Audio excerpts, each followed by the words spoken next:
दोस्तों, यूँ तो पैसे कमाने के कई रास्ते हैं। जो सबसे सुदृढ़ कमाई है वो है पसीने की कमाई, यानी कि आपके मेहनत की कमाई। आइए सुनते हैं एक सुंदर कहानी जिसका शीर्षक है पसीने की कमाई का आनंद।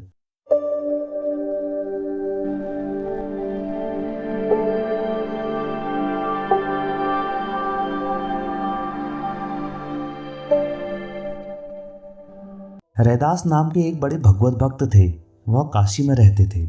गंगा के घाट के पास ही उनकी झोपड़ी थी। उसमें वह अपनी पत्नी के साथ रहते थे और झोपड़ी के बाहर बैठकर जूते गांठते रहते। अपनी मेहनत मजदूरी से जो मिल जाता उसी में संतोष करते और मस्ती का जीवन बिताते। काम से अगर समय मिलता तो सत्संग चले जाते। कमाई बड़ी कम थी, पर इसकी उन्हें चिंता न थी। उनकी स्त्री बड़ी भली थी। पत्नी को जो भी मिलता उसी में खुशी खुशी गुजर बसर कर लेती। एक दिन एक साधु रैदास के पास आया।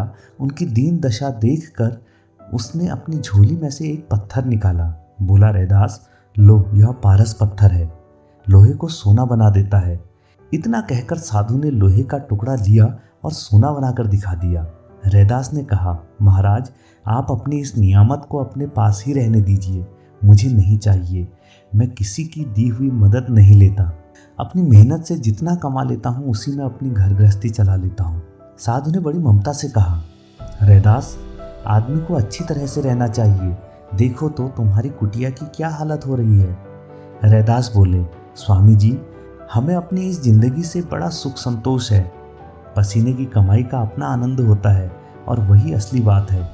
साधु ने बहुत आग्रह किया, पर रैदास नहीं माने और कहा, स्वामी जी, आपको यह पारस किसी को देना ही है तो राजा को दे दीजिए। वह बड़ा गरीब है, उसे हर घड़ी रुपयों की जरूरत रहती है।